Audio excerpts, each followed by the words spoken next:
O áudio que vocês vão ouvir agora é parte do podcast Xadrez Verbal. Caso vocês queiram ouvir mais sobre esse assunto e outros temas de política internacional, é só ir em xadrezverbal.com. Passemos agora para o primeiro bloco do Giro de Notícias. Notícia do sábado passado, dia 17 de fevereiro.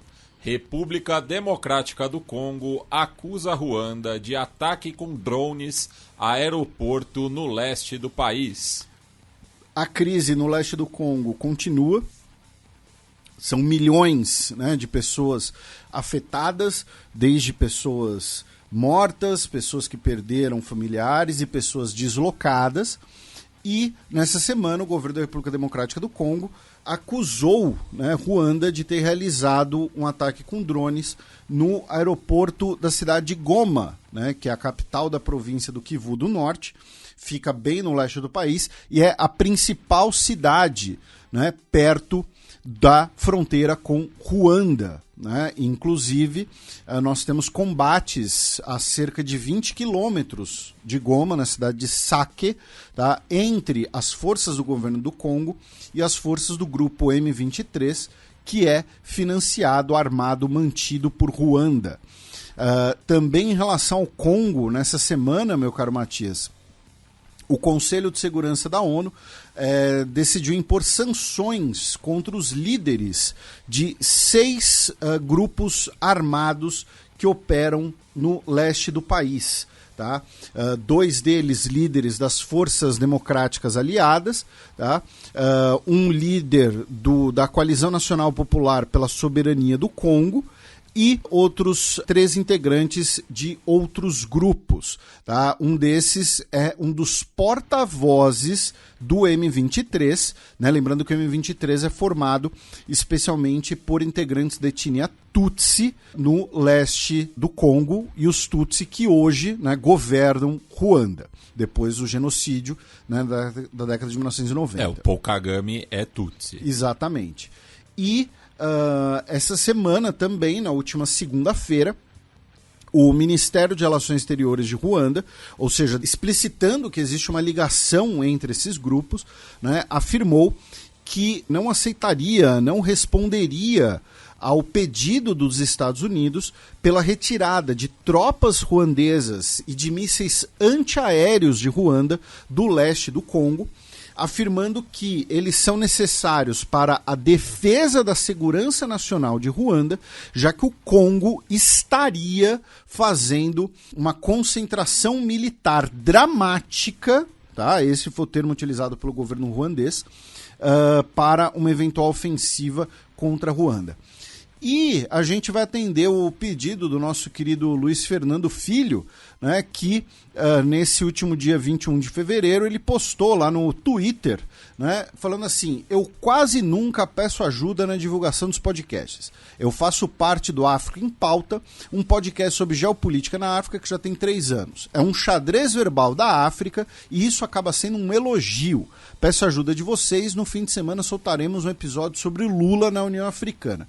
Não é a primeira vez que a gente recomenda o trabalho dos nossos amigos do Ponta de Lança e do África em Pauta, e dessa vez a gente vai destacar aqui, né, o África em Pauta, que é do mesmo pessoal, né, da mesma, né, o nosso Augusto Chidoze, que já participou aqui, dentre outros. O Marcos. O Marcos, que está torcendo por Jair Ventura de volta agora. Então, nesse fim de semana, tá, África em Pauta, com foco na presença do Lula na cúpula da União Africana. Ouçam lá, se você se interessa, se você quer ficar por dentro do continente africano. Claro, aqui no Xadrez Verbal a gente também sempre fala de África, mas lá eles falam só de África, é mais focado, mais aprofundado. Então fica a sugestão. Os trabalhos se complementam, tá, gente? Ainda no continente mãe, notícia da segunda-feira passada, dia 19 de fevereiro. Níger dá calote em pagamentos de dívida. A junta militar do Níger, essa semana, não pagou uma parcela de sua dívida externa no valor de mais ou menos 22 milhões de dólares. A junta militar alega tanto que, enquanto o país estiver sofrendo as sanções da CEDEAO, né, a Comunidade Econômica dos Estados da África Ocidental, mesmo o Níger tendo saído da CEDEAO né? A CDAO mantém as sanções. Então, enquanto estiverem essas sanções, o país não vai pagar sua dívida, suas dívidas externas, no plural, talvez. E também que, devido à situação econômica do país, o foco é na situação interna, né? Então, o grande exemplo disso é o fato de que o Níger dependia, né, até o golpe militar, da energia elétrica vinda da Nigéria, né? A Nigéria que hoje preside a CDAO, inclusive. Mais de 70% da energia elétrica do Níger vinha da Nigéria. E isso foi cortado. O país está passando por racionamento de energia elétrica em diversas regiões, inclusive na capital. Então, a situação econômica do Níger não está boa, por assim dizer, e tem a questão das sanções e tem essa disputa em relação às sanções. Agora, tem uma coisa muito interessante da gente mencionar aqui, que é uma coisa que o Matias sempre destaca, né, sobre as dívidas dos países africanos. A dívida, tá, segundo a matéria da Al Jazeera, a dívida total do Níger é de $500 bilhão.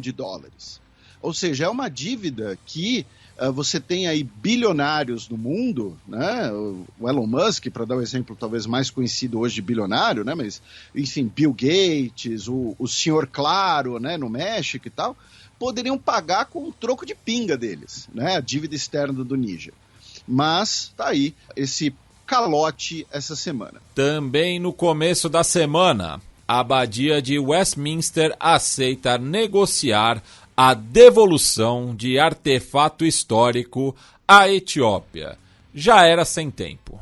A Abadia de Westminster, né, que é a sede da Igreja Anglicana e que você tem o abade como autoridade cotidiana, digamos assim, porém ela está sob a autoridade do chefe da Igreja Anglicana, que é o rei Carlos III, né, o rei da Inglaterra, o rei do Reino Unido, no caso, né, mais especificamente. Inclusive, ela serve, né, para praticamente todos os ritos cerimoniais religiosos envolvendo a família real, de casamento a funeral, né, e coroação. E a abadia afirmou que, em princípio, aceita a negociação da devolução. Se trata de uma tabota, tá? Esse é o termo em português, que se trata basicamente de uma placa de madeira com inscrições, né, sobre a Arca da Aliança, que representa a Arca da Aliança nos ritos, tá, ortodoxos etíopes. E essa tabota, especificamente, que está na Abadia de Westminster, ela foi saqueada pelas tropas britânicas em 1868, depois da Batalha de Magdala. A Batalha de Magdala foi uma expedição punitiva britânica, tá? Não foi, a gente sempre menciona aqui, né, como a Etiópia não foi colonizada pelos europeus, porém nós tivemos essa expedição punitiva. Por quê? Porque o então rei da Etiópia, o Teódros II, ele ele ordenou a prisão de missionários britânicos enviados pela Rainha Vitória, e aí tivemos essa expedição punitiva, né, na lógica de vamos mostrar para esses primitivos africanos do que se trata o Império Britânico. A Etiópia foi derrotada, o imperador inclusive tirou a própria vida para não ter que se render, né, para não passar pela humilhação da rendição. E a capital da Etiópia, então capital da Etiópia, teve os seus principais tesouros saqueados pelos ingleses, e essa tabota está então na Abadia de Westminster, que afirmou que hoje aceita, né, hoje eu digo, no contexto do século XXI, aceita negociar a devolução do objeto. E por fim, na segunda-feira que passou, o secretário-geral da ONU diz que condições do Talibã para participar de reunião são inaceitáveis. Nós tivemos uma cúpula, uma reunião, melhor dizendo, né, em Doha, capital do Catar. Lembrando, né, o Catar, hoje a gente fala mais, né, e se fala mais na imprensa tradicional, do fato do Catar ser a sede internacional do Hamas, mas o Catar também era a representação internacional do Talibã.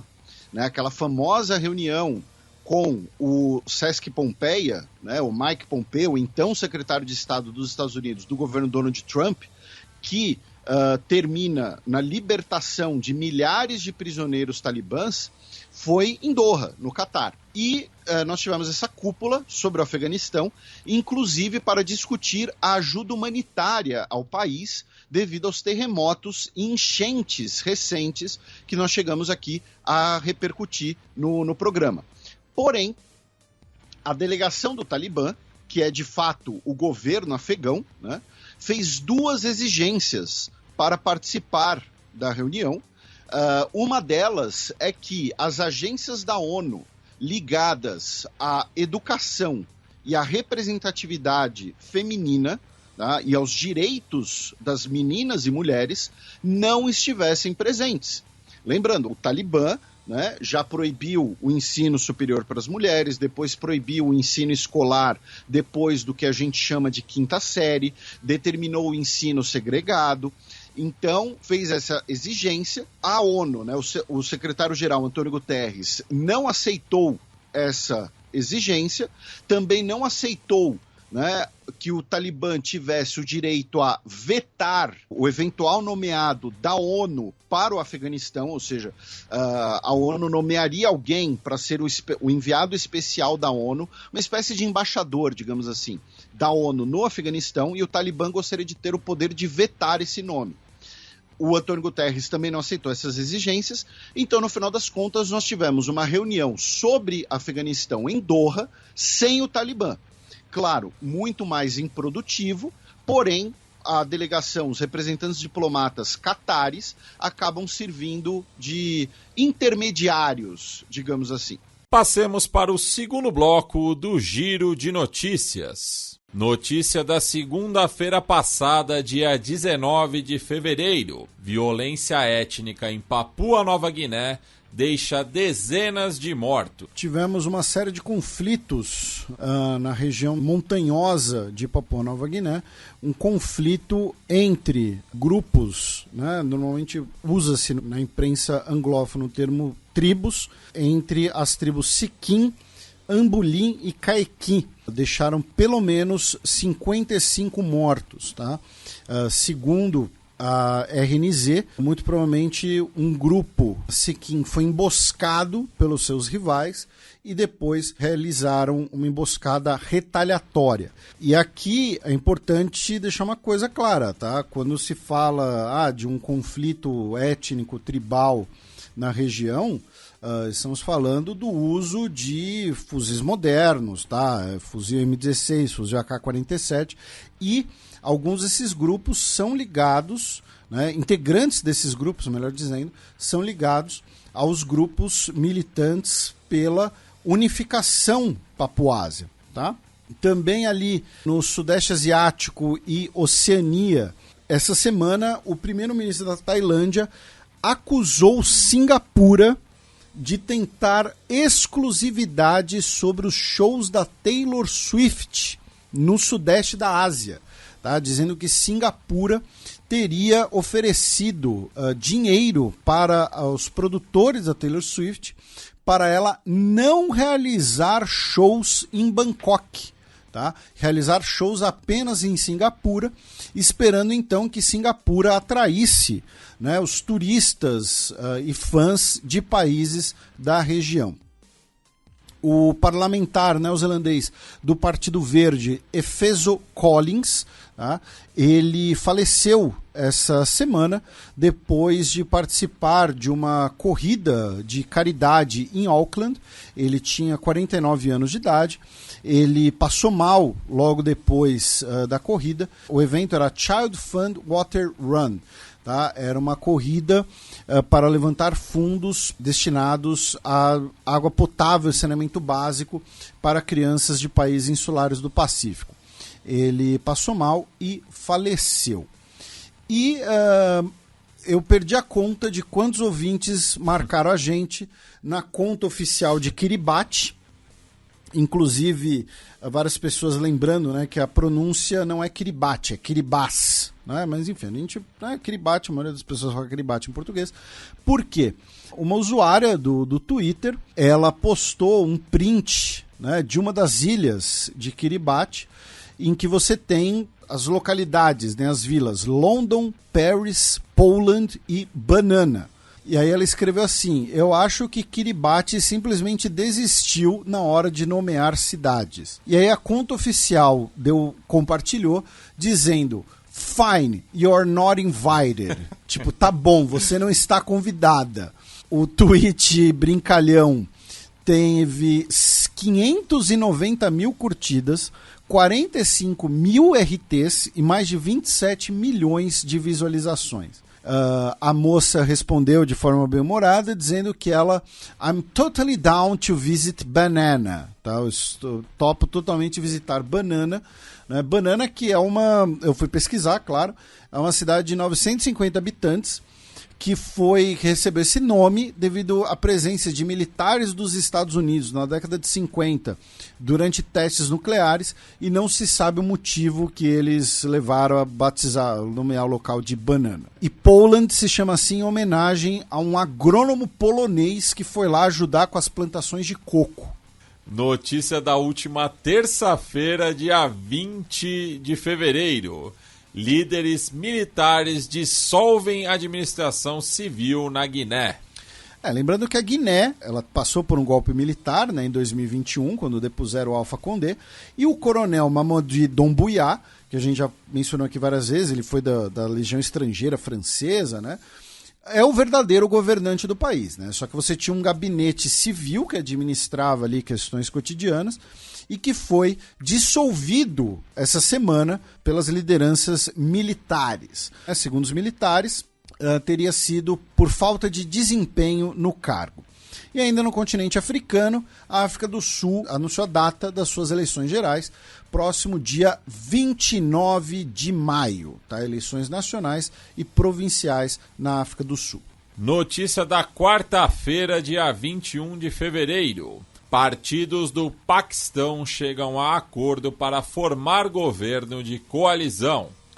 Os dois principais partidos paquistaneses, né, anunciaram o seu acordo, né, o Partido Popular Paquistanês e a Liga Muçulmana. Mantendo a analogia que a gente fez esses dias, é como uma aliança entre o PT e o PL. Tá? São os dois rivais históricos dentro das últimas décadas, pelo menos, do Paquistão. Né? O Partido Popular é o partido de centro-esquerda, o partido do Benazir Bhutto, e a Liga Muçulmana é o partido conservador, é o partido religioso que fundou o Paquistão. E tudo isso para manter o Imran Khan e seus apoiadores fora do poder. O detalhe é que as eleições muito provavelmente em breve serão contestadas, tá? Já que um comissário eleitoral do estado do Punjab, ele fez uma confissão na imprensa dizendo que ele foi pressionado por autoridades a fraudar votos dos candidatos do Imran Khan. Tá? No caso, o nome dele é Liaquat Ali Chattah. Tá? Ele fez essa confissão pública. Tá? Ele era o comissário, né, comissário eleitoral no Punjab. Ele fez essa confissão de que ele foi ordenado a fraudar votos. Então, e que ele teria feito isso, né, porque ele não estava conseguindo dormir, né, peso na consciência. Por sua vez, ele já está sendo acusado, né, de que ele teria inclusive 11 processos por corrupção e prevaricação no cargo. E por fim, notícia desta quinta-feira, dia 22 de fevereiro. Biden xinga Putin e Kremlin diz que democrata tentou ser cowboy de Hollywood. Pique Ronald Reagan. Pois é, o Joe Biden disse nessa quinta-feira, são 4 da manhã da sexta-feira agora, e assim, a gente começou 8h30 da noite, tá, gente? Então, enfim. Mas, ele disse que o Putin é um crazy SOB, né? SOB é sigla para son of a bitch, né? E é o equivalente em inglês de você falar FDP, tá? SOB, FDP.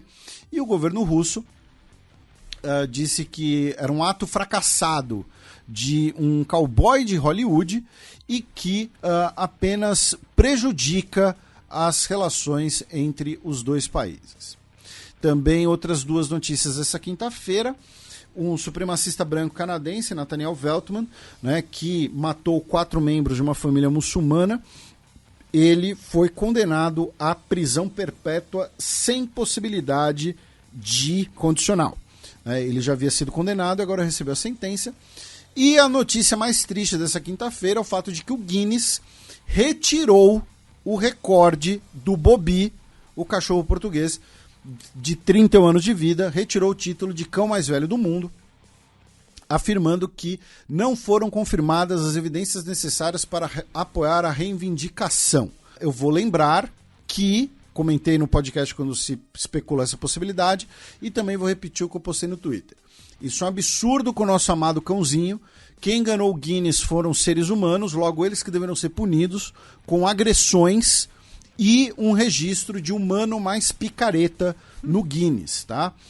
Uma das justificativas para retirar o recorde é o fato de que o Bobby estava chipado, né? Estava chipado no sentido de que ele tinha um chip. E as autoridades sanitárias portuguesas não requisitavam chips para cães nascidos antes de 2008. Então, segundo o Guinness, isso implicaria que ele provavelmente nasceu pós-2008.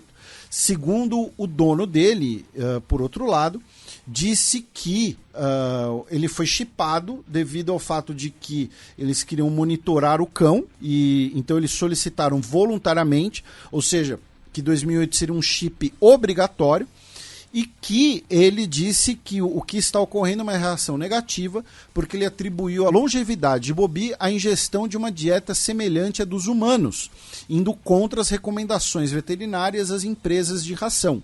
Então ele basicamente mandou que ele está sendo alvo de uma conspiração das empresas de ração sobre a longevidade do Bobby.